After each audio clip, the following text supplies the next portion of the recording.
Priya madam, तिला कसं समजवायचं हे मला चांगलंच माहिती आहे. तुम्ही अजिबात काळजी करू नका. तिला हे लग्न करावंच लागेल.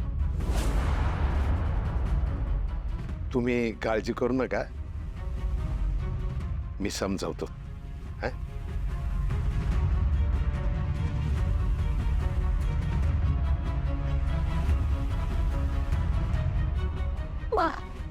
हे तू तू असं का बोलतोस रे? हे बघ, आपल्याला तो खेळ मांडायचाच नाही. अनु ते हरीश सर सोडून गेले होते ना, मग त्यांच्यासोबत माझी गट कशा पायी बांधायची आहे तुला? हे बघ बा, समजत महत्वाचं म्हणजे मला लगीन करायचं नाही. मग ते हरीश सर असू दे किंवा अजून दुसरं कुणी बी, मला लगीन नाही करायचं म्हणजे नाही करायचं. बर, नको करू हे लग्न. एक काम कर. बा बा लगीन सोडून तू तू सांगशील ते करायला मी तयार आहे. तू बोल फक्त. बा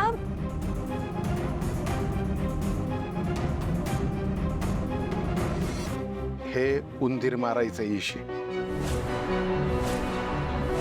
मला आणि गनीला कशात तरी मिक्स करून प्यायला दे. म्हणजे तुझ्यावर लग्न करायची बळजबरी कोणी करणार नाही. तू तुझ्या मनाची मालकीण आहेस. नको करू तू लग्न. तुला हवं ते तू कर. त्या इकडे फार काय बोलतोयस तू? आणि हे बे असले कानेडी इथे येतातच तरी कसे डोक्यात तुझ्या? मग काय करू? दुसरा कुठला पर्याय शिल्लक ठेवला का तू आमच्यासाठी? बोल ना. हे बघ पारू, तू जर का हरीश रावांबरोबर लग्नाला नकार दिला ना, तर हे विष ना मी स्वतः माझ्या हातानं गनीला पाजी आणि मी पिऊन माझं आयुष्य संपले. मग तुला तुझा जो काही निर्णय घ्यायचा आहे ना, तो तू घ्यायला मोकळी.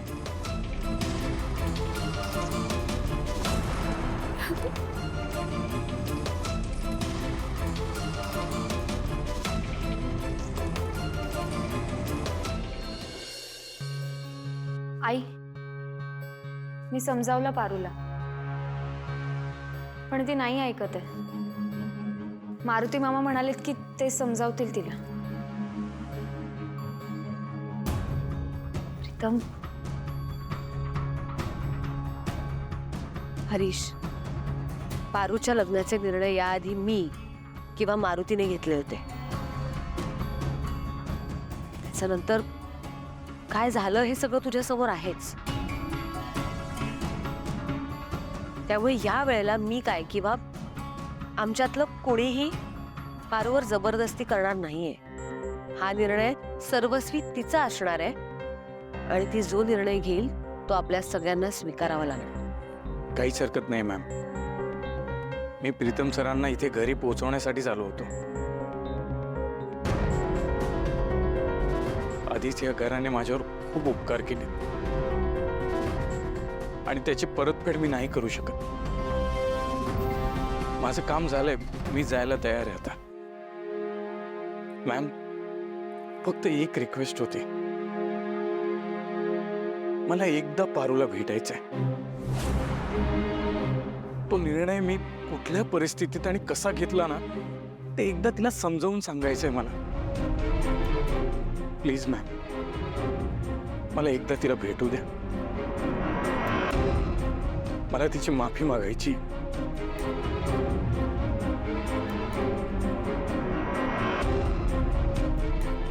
ठीक आहे, तुला जर एकदा प्रयत्न करायचा असेल तर तू करू शकतोस.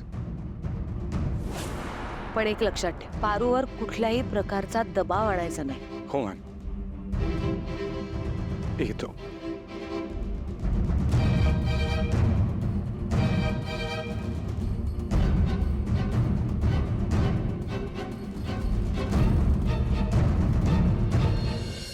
बाप पण जबरदस्ती कशा पाहिजे? तुझं लग्न या डोळ्यांनी बघावं तेवढं एकच स्वप्न आहे माझं. आणि त्यात जर का तू खोडा घालायला लागलीस तर मग मी बघायचं कुणाकडं? बाप अरे बात पण तिला जबरदस्ती नको करू ना. तिला नाही करायचं लग्न नको करू दे. आपण दुसरा मुलगा बघूया. गणी, जेव्हा दोन मोठी माणसं बोलत असताना मध्ये तोंड घालायचं नाही. किती वेळा सांगितलंय तुला? मारुती मामा,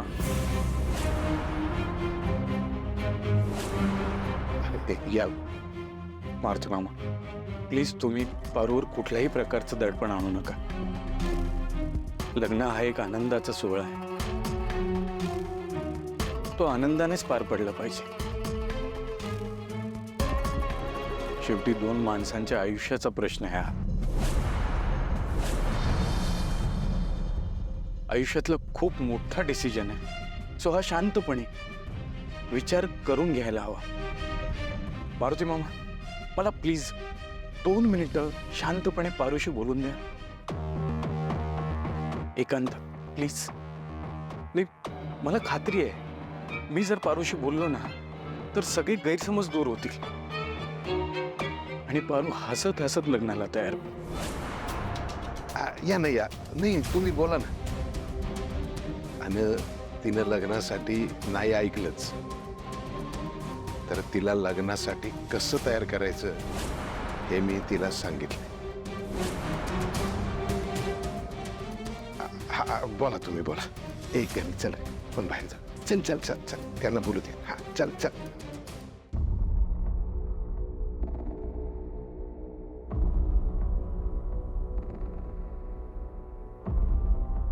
पारू थांब.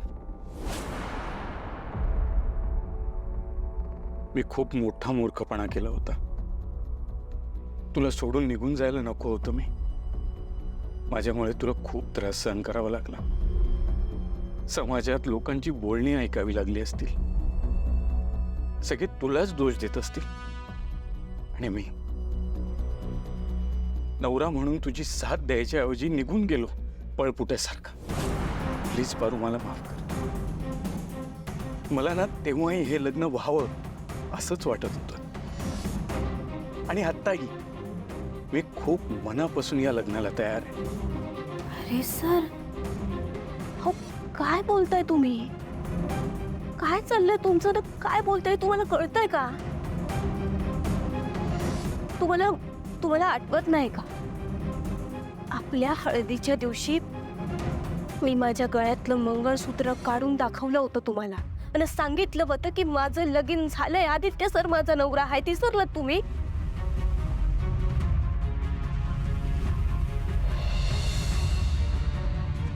अरे सर, मी हे लगीन नाही करू शकत.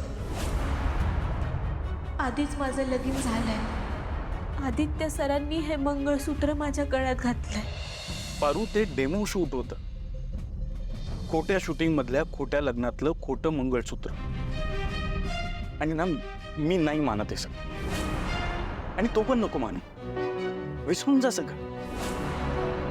अरे अगं, माझं खूप प्रेम आहे तुझ्यावर आणि मला तुझ्या सोबतच लग्न करून आयुष्य घालवायचं. अरे सर, असं का करताय तुम्ही?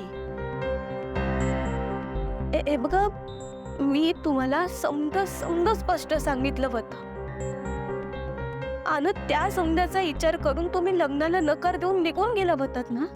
खरं तर ना तुझ्यापासून लहान गेल्यावर मला तुझी किंमत कळली. मी एक अनाथ आहे पण तुझ्यामुळे मला कुटुंब मिळेल, माझी हक्काची माणसं मिळतील. मग फक्त एका खोट्या मंगळसूत्रासाठी मी हे सगळं परत गमावू? आणि तसे आदित्य सर हे नातं मानतच नाही ना. मग तू पण सगळं विसरून जा. आपण सगळं विसरून जाऊया आणि आपल्या आयुष्याची नवीन सुरुवात करूया. प्लीज पारू. काय करताय?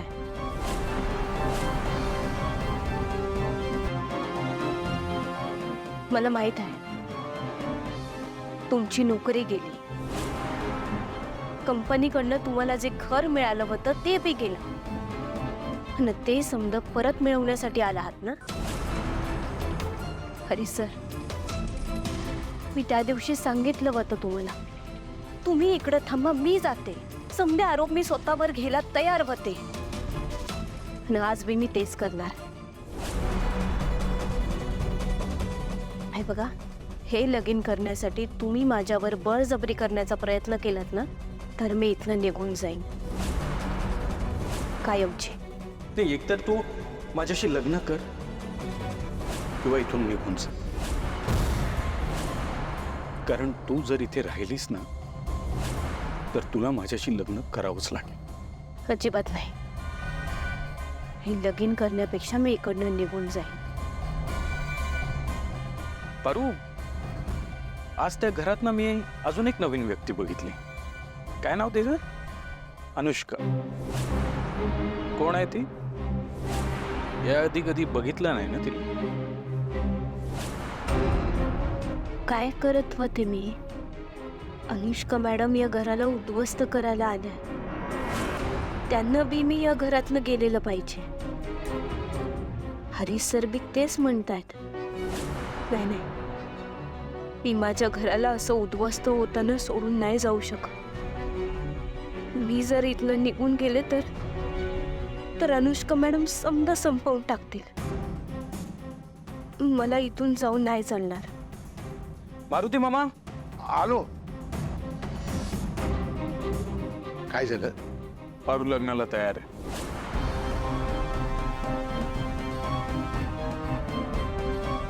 पारू लग्नाला तयार झाली.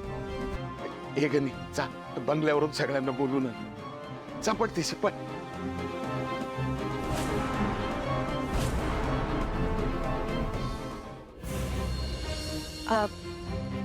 मारुती, बोलवलंस आम्हाला?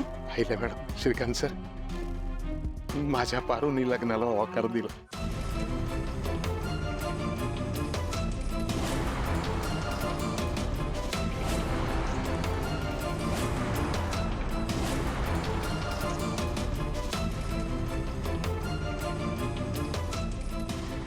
पारू, तुझा जो काही निर्णय असेल कुणालाही न घाबरता मनमोकळेपणाने सांगून टाक.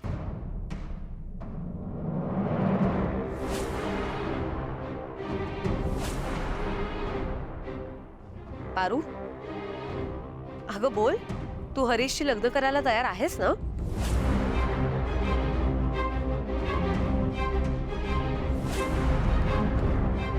होय, मी तयार आहे हे लगीन करायला.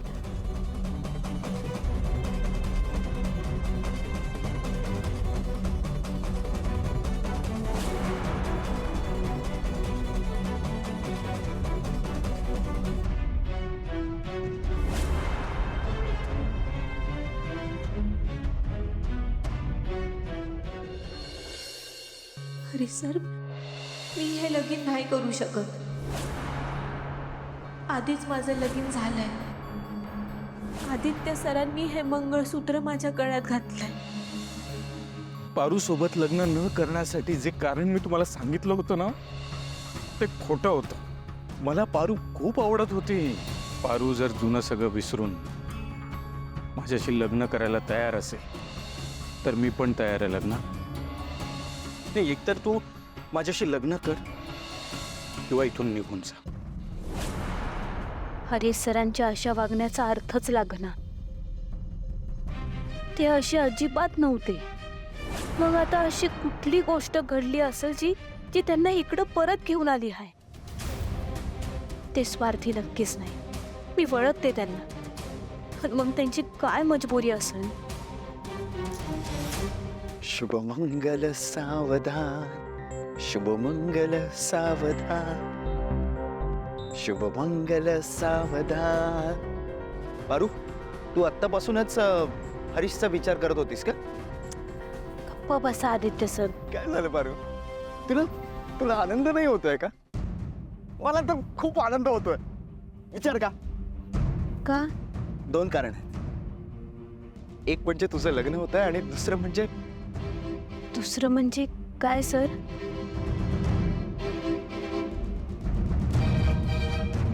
ते डोळ्यांचं रहस्य आता सुटणार आहे. म्हणजे अरे हरीशला 100% माहिती आहे ते डोळे कोणाचे आहेत. त्यामुळे आता मला कळणार आहे ती मुलगी कोण आहे.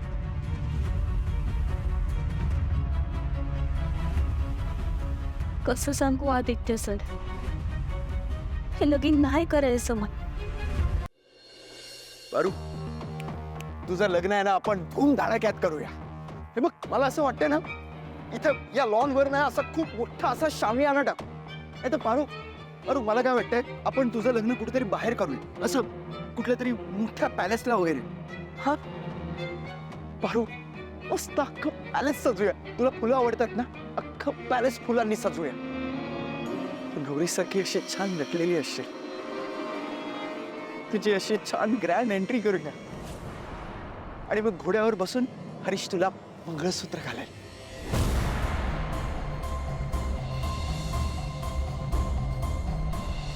आदित्य सर, बस झालं आता. अरे नाही, ऐक ना, आपण याला सगळ्यांना बोलूया, सगळ्या मित्रांना, सगळ्या नातेवाईकांना, आणि सगळ्यात महत्वाचं म्हणजे आपल्या कंपनीतल्या एम्प्लॉईजना. अरे शेवटी तू आपल्या कंपनीची ब्रँड अँबॅसिडर आहे. मला असं वाटतं, फक्त ब्रँड अँबॅसिडर आहे का मी तुमची? दुसरं काय बी नातं नाहीये का आपल्यात? सारखं आपलं तू कंपनीची ब्रँड अँबॅसिडर आहेस, तुझ्यामुळे कंपनीला फायदा होतो, तू हे काम करते, तू ते काम करते, तू चाय चांगली बनवते, काफी चांगली बनवते, बस एवढंच बोलता येतं तुम्हाला.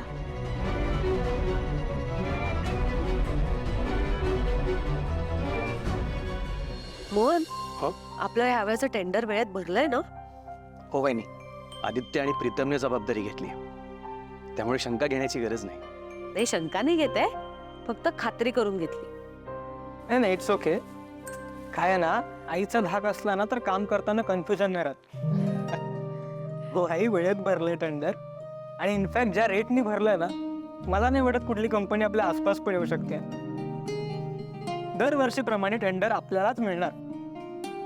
होय, मी आणि प्रीतमने आम्ही खूप विचार करून डिस्कस करूनच हे टेंडर भरलंय. सो डोंट वरी, हे टेंडर आपल्यालाच मिळेल. मला तुमचा कॉन्फिडन्स आवडलाय, पण दरवर्षी आपल्यालाच हे टेंडर मिळतं, आणि त्याचं कारण म्हणजे आपलं व्यवस्थित प्लॅनिंग, आपल्या सगळ्या कर्मचाऱ्यांचे कष्ट, त्यांचा आपल्यावरचा विश्वास, हे सगळं आहे. हो वहिनी, पण यावेळी ना थोडीशी सिच्युएशन वेगळी आहे, त्यामुळं थोडी काळजी घ्यायला लागेल. काय आलं? मार्केटमध्ये आपल्या कॉम्पिटिशनमध्ये एक कंपनी उतरली. नवीन असली तरी धडाधड प्रोजेक्ट्स मिळवते ती. मोहन, अरे सुरुवातीला सगळ्याच कंपनीज रिस्क घेतात, पण एकदा का बिझनेस स्थिरावला की मग ते थांबतात एका ठिकाणी. मला असं वाटतं की आपण काम करत राहायला पाहिजे आणि डिस्टर्ब न होता. मी ज्या कंपनीबद्दल बोलतोय ना, ती कंपनी सेम आपले स्ट्रॅटेजीज फॉलो करते. म्हणजे त्यांचे प्रोडक्ट्स आहेत ते आपल्या प्रोडक्ट्सची कॉपी वाटतायत. आपल्या प्रोडक्ट्सचं कव्हर, लुक, इन्ग्रेडियंट्स सगळं सेम आहे. म्हणजे लोकांना फरक पण कळणार नाही की आपले प्रोडक्ट्स कोणते आहेत आणि त्यांचे कोणते. सिरियसली. त्यामुळे मला असं वाटतं की आपण आपल्या प्रोडक्टसाठी पारूचं एक नवीन फोटो शूट करूया, आणि ते फोटोज आहेत ना, ते आपल्या प्रोडक्टसाठी वापरूया, जेणेकरून लोकांना ओळखायला मदत होईल. अरे पण इतकं सेम टू सेम प्रोडक्ट कसं काय बनवलंय त्यांनी? जर त्यांनी सेम फॉर्म्युला वापरला असेल तर शक्य आहे. ही कंपनी कोणाची आहे? अजून नाव कळलं नाहीये, पण कळेल लवकरच. फारच उत्साही दिसते ही कंपनी. डोंट वरी, त्यांचा उत्साह लवकरच मावळेल. उद्या हे टेंडर आपल्याला मिळाल्यावर ही कंपनी आपोआप बाजूला फेकल्या जाईल. प्रीतम,